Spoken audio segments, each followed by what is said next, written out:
大约在7年前，有一个8岁的黑人女孩从监控当中出现后神秘失踪了。就在警方锁定一个嫌疑人之后，他竟然和他的妻子相继去世，并没有留下任何小女孩的线索。更让人匪夷所思的是，女孩的母亲竟然拒绝接受测谎测试。难道说她和女儿的失踪脱不了干系吗？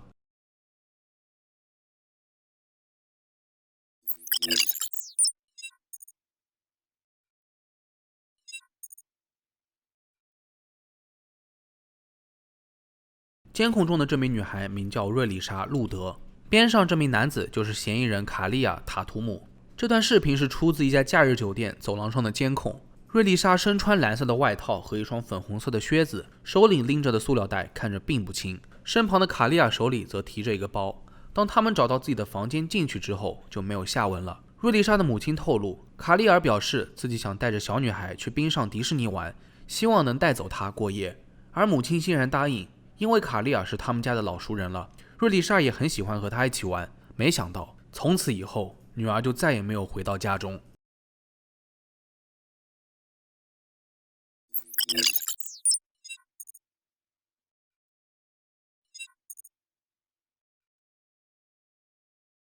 自从瑞丽莎失踪之后，过了半个多月，眼看她无故缺课，老师也很关心她，就联系了她的母亲，而得到的答案却是瑞丽莎的身体出现了问题，正由卡利尔医生照顾。老师听到后暂且没有追问，但是瑞丽莎接二连三的缺课，学校通过提供的电话号码联系到了卡利尔，要求他出具瑞丽莎的相关医疗报告和文件，并要求他来一趟学校，但卡利尔爽约了。随后心急如焚的老师联系了警方报告失踪。同时，社会工作者惊讶地发现，所谓的卡利尔并不是什么医生，而是流浪者收容所的看门人。3月19日，警方正式发动了对失踪人员瑞丽莎的调查。然而，让所有人惊讶的是，就在同一天，警方先得到的并不是什么有关于瑞丽莎的信息，而是卡利尔的妻子。她在一家汽车旅馆被发现头部中弹身亡，而卡利亚却在这次谋杀案中有着重大的嫌疑。事情发生的太过突然，卡利亚的妻子突然死亡，让所有的人都措手不及。在瑞丽莎失踪的日子里，卡利亚究竟做了什么？这个女孩现在又在哪里？更让人费解的是，这和卡利亚的妻子的死又有何关联呢？REUISHA。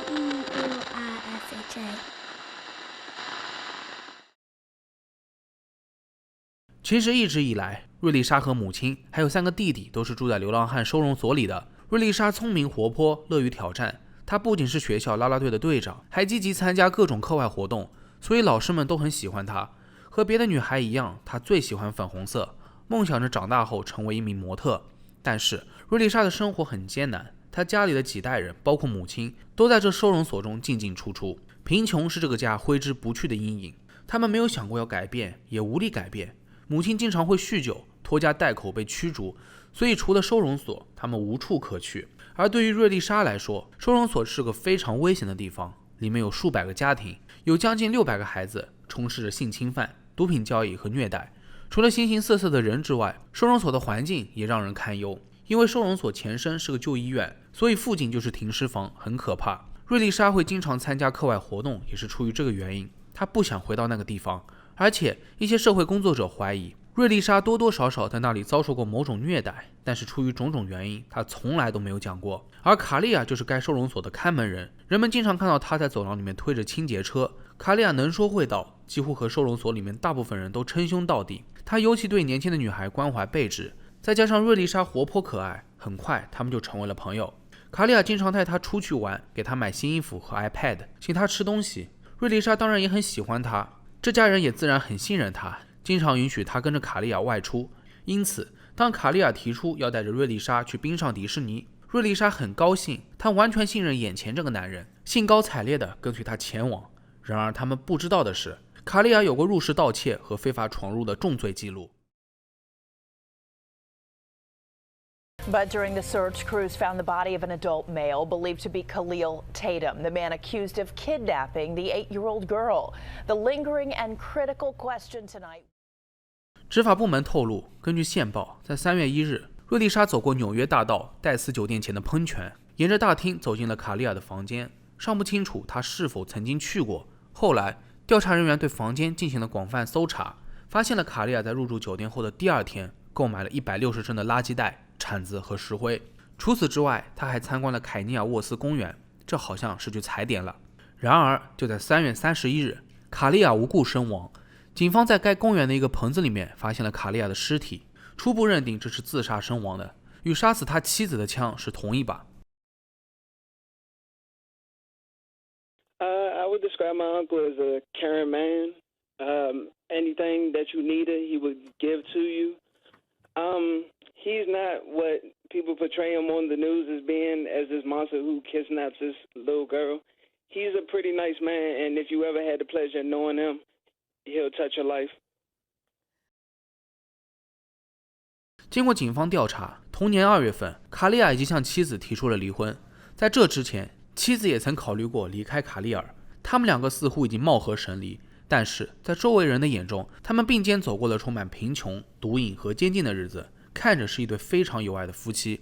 所以事发之后，卡利尔的侄子在新闻上看到了叔叔的脸，他根本就无法接受卡利尔怎么会杀害妻子。如果说是真的，那也一定是瑞丽莎失踪之后，他们压力太大而导致的。而且在监控视频当中，瑞丽莎根本没有流露出害怕的神情，和卡利尔的交流也很自然。所以侄子坚信卡利尔并不是警方描绘的绑架者或者凶手，他也是受害者之一。侄子甚至还怀疑是瑞丽莎的母亲亲手把女儿交给他，摆明了自己不想照顾了。一位社会工作者曾经因瑞丽莎缺课联系过他的母亲，但显然对方不想提交失踪人口报告。那么瑞丽莎的失踪是否和母亲有关联呢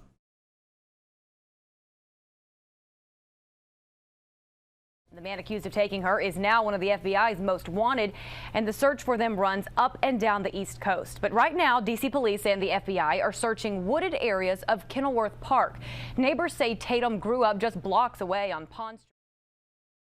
然而，警方普遍认为，瑞丽莎要么被卡利尔谋杀并处理了尸体，要么就是被他卖了。有人还怀疑卡利尔就是个拉皮条的。他混迹在收容所里，就是为了挑选合适的人选，处心积虑地对他们好，从而顺利地带走他们。当然了，要我说的话，还有一种可能，那就是卡利尔手里掌握了这条贩卖产业链的秘密。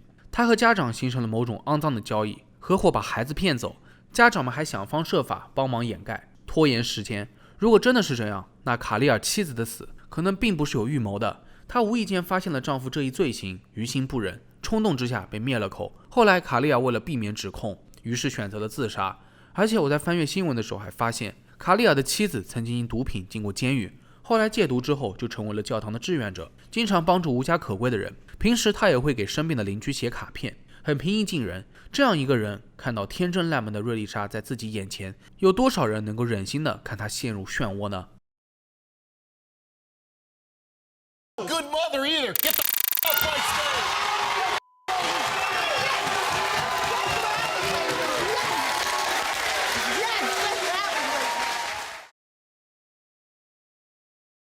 在2017年的10月，瑞丽莎的母亲、继父和祖母登上了史蒂夫·科威尔斯秀。在测谎实验当中，他们会问到：你是否以任何方式参与了瑞丽莎的失踪？继父和祖母梅丽莎都坚定地回答 “No”。测谎结果证实了他们说的是实话，但是唯独母亲拒绝接受该测谎实验。因此，有许多网友都坚定，可怜的瑞丽莎是被自己的母亲给卖了。现在，唯一知道她下落的人还去世了。瑞丽莎是死是活也很难调查到。这个家庭从小就生活在堕落的收容所，里面充满了盗窃、性侵犯、艾滋、毒品。更重要的是，这些边缘化的人群向来缺乏来自该市的社会支持，所以很多人都会走上弯路。然而，媒体对有色人种的新闻并没有那么感兴趣。瑞丽莎的失踪案几乎只在当地流传，没有人知道她会不会得到应有的正义。大家设想一下，如果卡利尔没有去世，是不是很有可能揪出一条人口贩卖的产业链？他们的目标就是这些边缘化的人群，他们没钱没势，消失了也不会有人在意。在金钱或毒品的诱惑下，他们也很难做出正确的选择，想想就令人后怕。收容所里面很多青少年都认识卡利尔，关系都处得很好。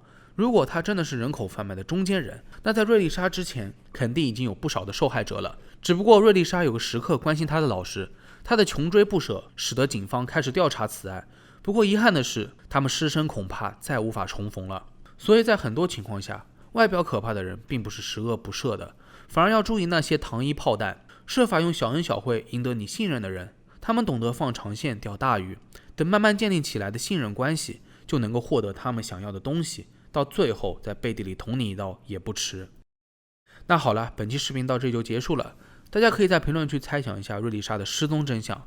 如果你们觉得视频做得还不错的话，也别忘了点赞、收藏、加关注。我是正正，那咱们下期视频再见吧。